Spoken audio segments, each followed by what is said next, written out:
Ang programang ito ay hatid sa inyo ng Fanar Community Channel.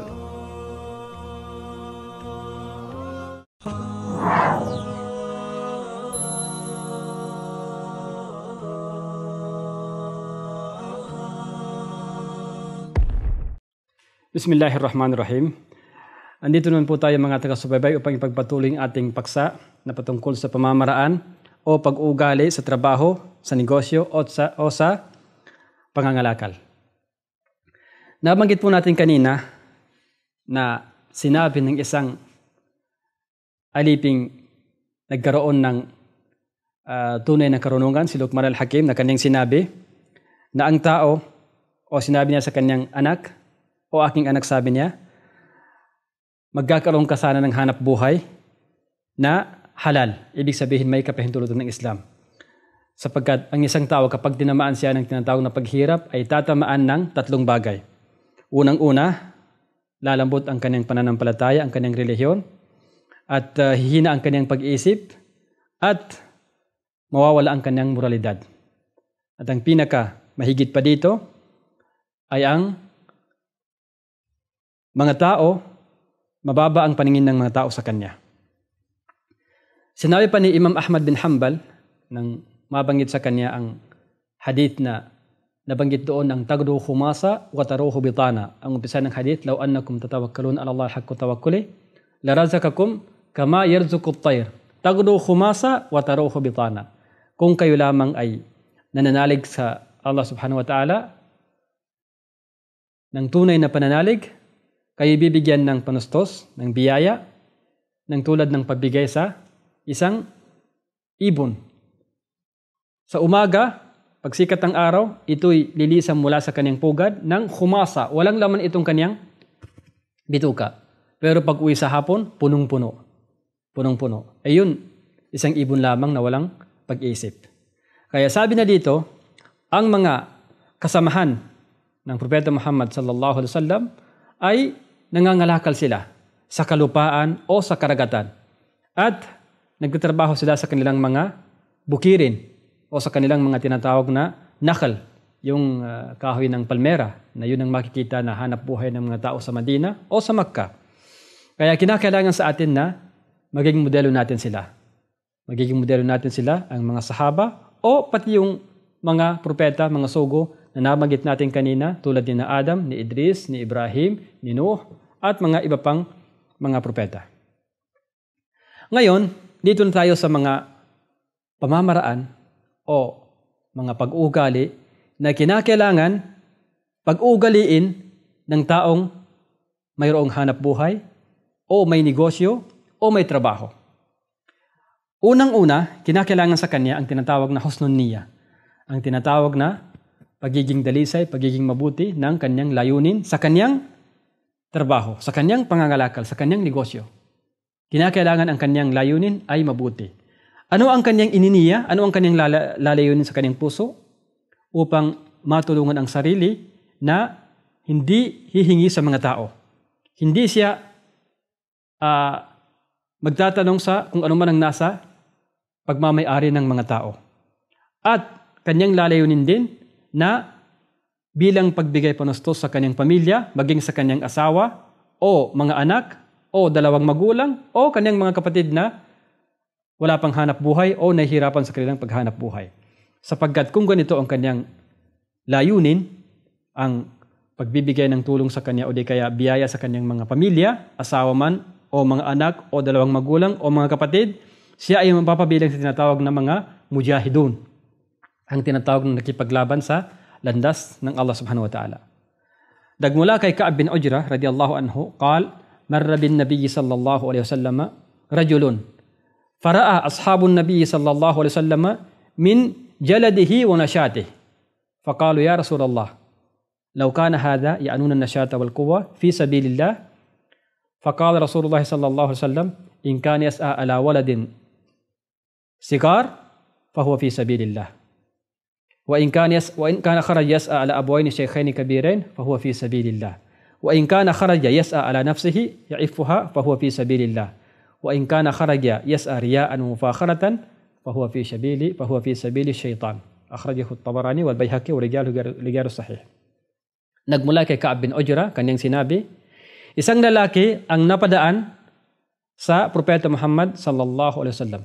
At ang mga sahaba, pagkaraan nito, nakita nila ang kanyang pagiging isang masipag at pagsusumikap. Sinabi nila, mga sahaba, mga kasamahan ni Propeta Muhammad sallallahu alaihi wasallam, o sugo ng Allah, kung ang kanyang pagsisikap na ito o pagiging masipag ay sa landas lamang ng Allah, yun ay higit na nakakabuti. Pagkaraan, sinabi ng sugo ng Allah subhanahu wa ta'ala, sinabi nila sa kanya, kung siya ay nagsusumikap para sa kanyang mga maliliit na anak, yaon ay sa landas ng Allah. Kung siya ay nagsusumikap para sa kanyang dalawang magulang na matatanda na, yaon ay kabilang pa rin sa landas ng Allah.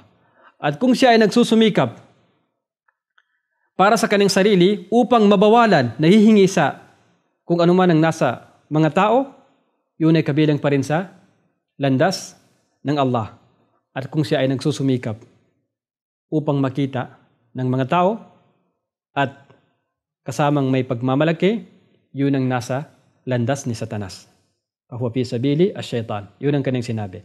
So, mababatid natin dito na ang gawain natin, kapag ito ay ginagawa natin, tayo nagsusumikap dahil sa pagbigay ng panustos sa ating pamilya, mga anak na mga maliliit pa, o ating asawa, o sa ating dalawang magulang na matatanda na wala ng hanap buhay, may hina na, o sa ating sarili upang hindi tayo makahingi sa kung ano man ang nasa mga kamay ng mga tao, lahat ng bagay na ito ay sa landas ng Allah subhanahu wa ta'ala. So dito natin mapabatid kung paano ang ating mga layunin ay dapat pagbutihin sa ating mga trabaho, sa ating negosyo, sa ating mga kalakal. Pangalawang pag-uugali o pamamaraan, hindi siya mapipigilan ng palengke, dito sa mundo, sa palengke doon sa akhirah, doon sa araw ng paghukom. Ano ang palengke sa araw ng paghukom?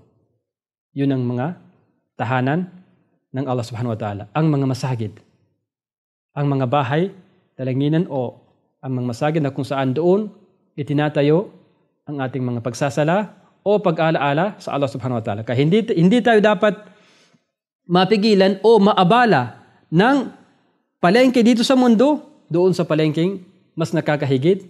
Yun ang palengke na sa araw ng paghukom at yun ay makikita o di kaya matatagpuan sa mga masagid doon sa mga bahay sambahan o di kaya dalanginan sa Allah subhanahu wa ta'ala. Kaya dapat niyang gagawin na kapag dumating ang araw ng o di kaya ang oras ng pagsasala, kinakailangan ando doon siya sa masjid. Hindi siya makikitang kauna-unahang papasok ng palengke at saka kauli-ulihang lalabas mula sa palengkeng ito. Siya ang makikitang dapat maunang papasok sa palengke ng akhirah at yun ay mga masagid at siya ang dapat na makikitang kahuli-huling lalabas nito. Kaya nararapat sa kanya na kapag siya nasa palengke na nasa akhirah, ito yung mga masagid, kinakailangan niyang isasagawa ang mga awrad, mga adkar o di kaya mga salawat na mga sunan upang sa ganun hindi siya malulugi.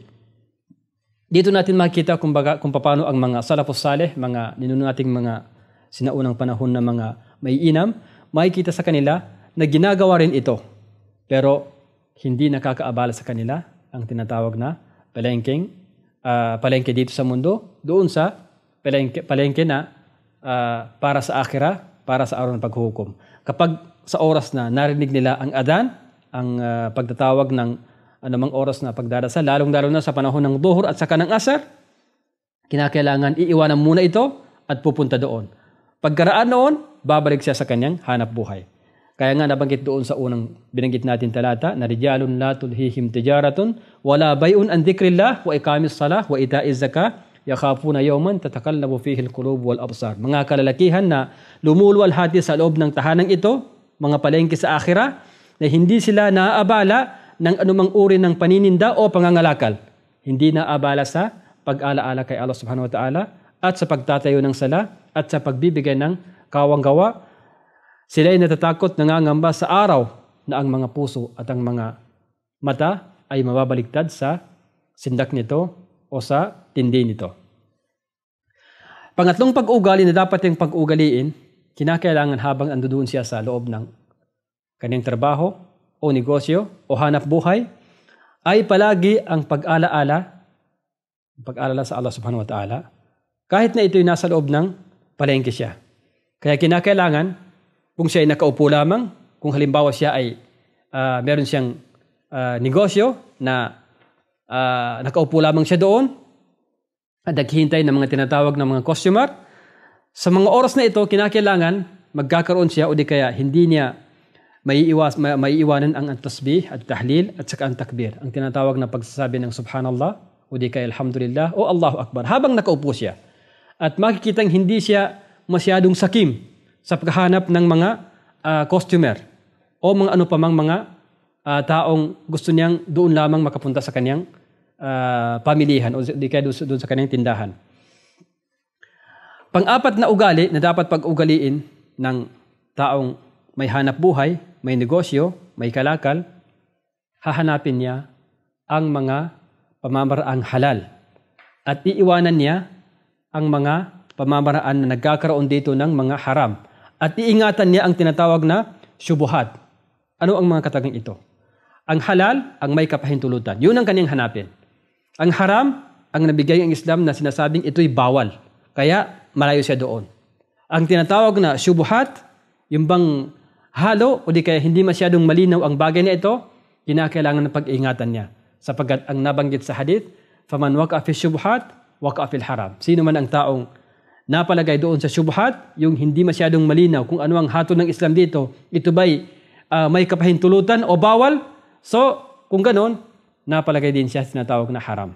Kaya iingatan niya. Doon sa paghanap ng halal, yun ay kinakailangan o di kaya obligadong gagawin niya yaon. Upang sa ganon, hindi niya makain, hindi niya maisubo sa kanyang bituka ang mga hanap buhay o kita na galing sa o nagmumula sa mga haram. Kaya kinakailangan hanapin niya ang mga pamamaraan kung saan halal ayon sa paningin ng Islam. Imbang may kapahintulutan ng Islam na hanapin ito sa tamang pamamaraan. Nagmula kay An-Nu'man bin Bashir radiyallahu an, anna Nabiyya sallallahu alaihi wasallam qala, al-halalu bayyinun wal haramu bayyinun wa bainahuma umurun mushtabihat o wa bainahuma mushtabihat. Rawahu al-Bukhari wa Muslim.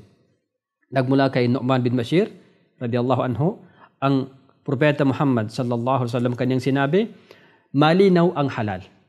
O ang halal ay napakalinaw. Ang haram ay napakalinaw. Subalit sa pagitan nito, wa bainahuma mustabihat.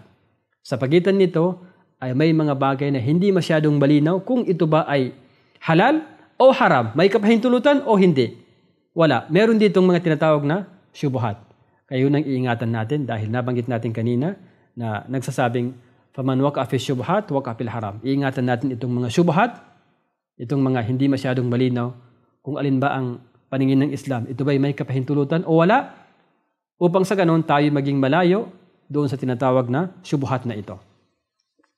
Sinabi pa ng Allah subhanahu wa ta'ala sa kanyang banal na Quran, ya ayyuhar rasul kulu minat tayyibati wa'malu salihah. O kayong mga sugo, kumain kayo ng mga mabubuti at gumawa ng mga may inam. At nagmula pa kay Abu Hurairah radiyallahu anhu, kanyang sinabi ng sugo sallallahu alaihi wasallam, ya ayyuhan nasu inna Allah tayyibun la yakbalu illa tayyiba. O kayong mga mananampalataya, o kayong mga tao, katotohanan ng Allah ay tayyib, isang mabuti. Kaya hindi na tinatanggap kung ang anumang bagay, maliban lamang kung ito ay isa ring bagay na nagmumula sa mabuti. Ito po ang ilang mga ugali na kinakailangan dapat pag-ugaliin ng mga taong nagkakaroon ng hanap buhay at pangangalakal o mga anumang uri ng hanap buhay, negosyo na dapat kinakailangan pag-ugaliin ito upang sa ganon, tulad ng sinabi natin kanina na lahat ng kanyang ginagawa ay mapapasok doon sa mga halal at kung meron man ditong mga napapaloob sa tinatawag na haram, imbang hindi nagbigay ang Islam ng pahintulot dito, kanya itong mailalayo sa kanyang sarili upang sa ganun walang mapapasok sa kanyang bituka na nagmumula sa hindi maganda o di kaya nagmumula sa mga walang pahintulot ng Islam na hanap buhay. Dito po natin tatapusin muna pansamantala at ipagpatuloy po natin itong ating talakayan sa susunod na paksa. Magpapaalam muna ako. Assalamualaikum warahmatullahi wabarakatuh.